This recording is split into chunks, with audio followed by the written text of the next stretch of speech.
Hello viewers, আমি চলে এসেছি রান্নাঘরে। আমি আজকে দুটো রান্না দেখাবো, যার জন্য আমি দেখাবো। এটা হচ্ছে, বলুন তো কী পাতা? এটা হচ্ছে দুধ কচু পাতা। এটা হচ্ছে দুধ কচু পাতা, বড় বড় পাতা, আরও বড় বড় হয়েছে। বৃষ্টির দিন, নিচে জন্য জঙ্গল আমি আনতে পারিনি। আমাদের বাড়িতেই গাছগুলো আমি লাগিয়েছিলাম। এই পাতাগুলো আমি কেটে নিয়ে জল বসিয়ে দিয়েছি, সেদ্ধ লবণ দিয়ে একটু সেদ্ধ করে নেবো কেটে। তার জন্য আমার লাগছে, বাটাটা তৈরি করতে লাগছে রসুন, কাঁচা লঙ্কা আর একটু কালো জিরা, কিছুই লাগবে না। তারপরে দেখা হবে শুটকি মাছের বাটা। এটার জন্য আমার লাগবে হচ্ছে টমেটো কুচি, সামান্য একটু বেগুন কুচি, লঙ্কা কুচি, পেঁয়াজ কুচি। এখন আমি জল বসিয়ে দিয়েছি। পাতাগুলো আমি কেটে নিয়েছিলাম। এখন আমি একটু লবণ গরম জলে ভাপিয়ে নেব। যেহেতু কচু পাতা এমনিও করতে পারেন, একটু ভাপিয়ে নিলে গলায় লাগার কোনো চান্স নেই, গলায় এমনিতেও লাগে না। আপনারা একটু ঢেকে দিয়ে আমি 5 মিনিট একটু ভাপিয়ে নেব। পাতাগুলো ভাপিয়ে দেওয়া হয়ে গেছে আমার। এখন আমি ভেজে নেব জলটা ঝরানোর জন্য।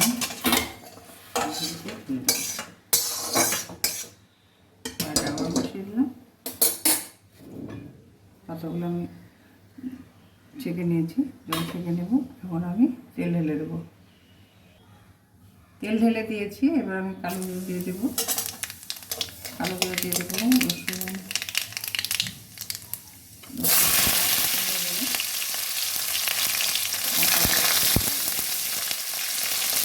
রসুনটা হালকা ভাজা হয়ে গেলে কাঁচা লঙ্কা দিয়ে দেবো। বাটা মানে একটু ঝাল লাগবে, মশলাটা আমি বেশি দিয়েছি, ঝাল কম হলে খেতে ভালো লাগবে না।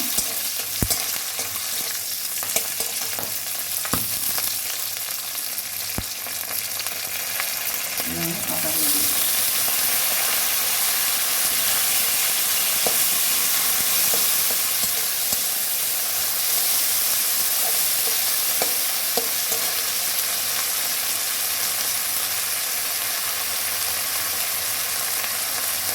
পরিমাণ মতো হলুদ সামান্য, এটা নেড়ে চেড়ে নিয়ে ভাজা করবো।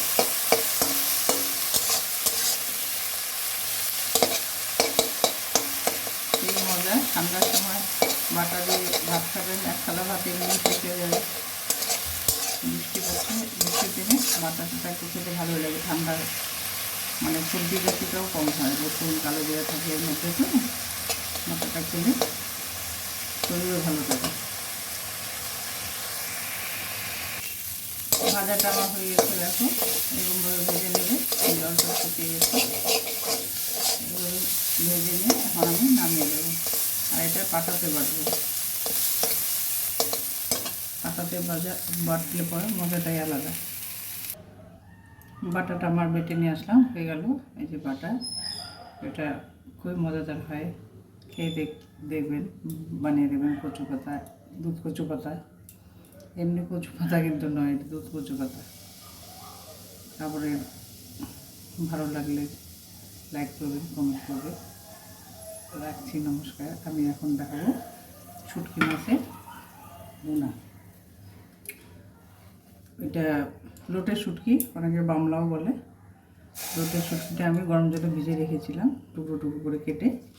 এখন আমি এটাকে গরম জলে ভিজিয়ে রেখে ভালো মতো ওয়াশ করে নিয়েছি। এখন আমি রান্নাটা করব।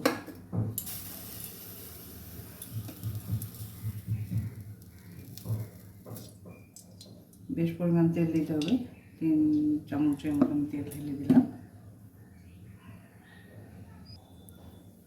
সামান্য একটু কালো জিরে দিয়ে দিলাম।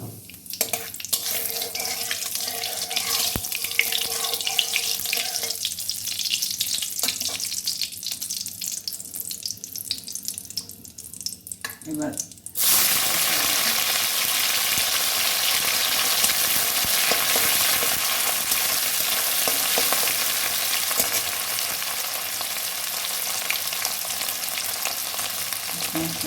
পরিমাণ মতন আপনারা লবণ দিয়ে দেবেন। সবার হিসাব জানা যাচ্ছে কতটা কম বেশি রান্না যেরকম হবে সব অনুমান মতন লবণ দিয়ে দেবেন। মাছটা আমার ভাজা হয়ে গেলে আমি এক এক করে ছেড়ে দেবো।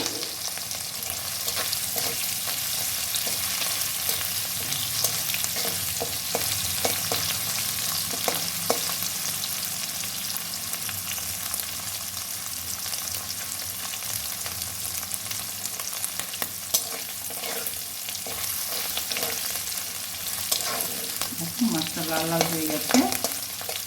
এখন আমি ছোট ছোট করে বেগুন কেটে রেখেছিলাম, এটা একটু দিয়ে দেবো। এতটা পেঁয়াজ যার জন্য একটু দিয়েছিলাম, একটু টমেটো দিয়ে দেবো। টমেটোটা দিলে পরে আপনারা বীজটা ছাড়িয়ে দেবেন, বীজটা তুলে দেবেন। বীজটা খাওয়া বীজের শরীরের জন্য ভালো না, এই বীজটা তুলে দেবেন। এটা পরে দেবো টমেটোটা।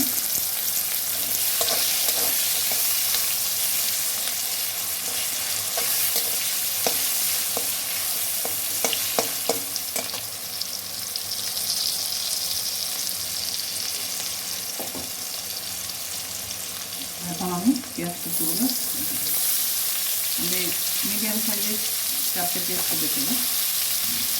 আপনারা যতটা মাছ করবেন ততটা পেঁয়াজ কেটে নেবেন অনুমান করে। খুবই ভালো লাগে খেতে।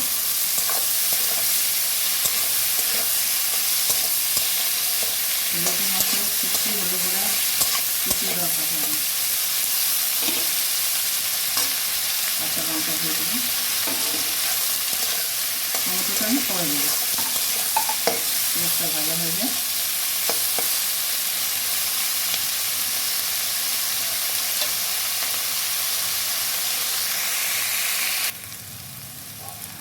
লঙ্কার গুঁড়ো দিয়ে দিলাম কালারটা সুন্দর আসার জন্য।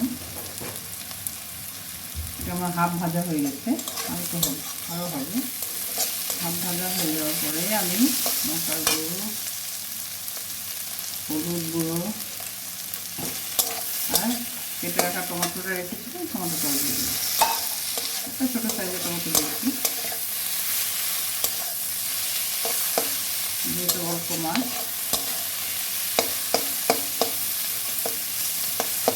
হাফ হয়ে গেছে আর হাফ হয়ে গেছে, রান্নাটা হয়ে গেছে।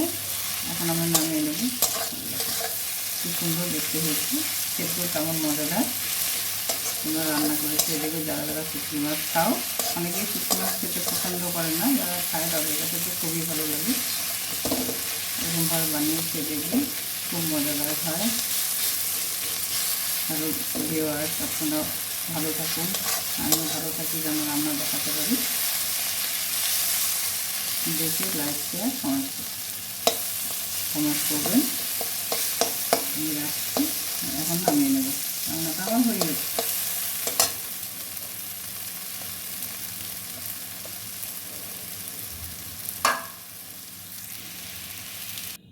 এই দেখো আমি নামিয়ে নিলাম, রান্নাটা আমার সম্পূর্ণ হয়ে গেছে, রেডি। রাখছি, আবার আসবো নতুন কিছু রান্না নিয়ে।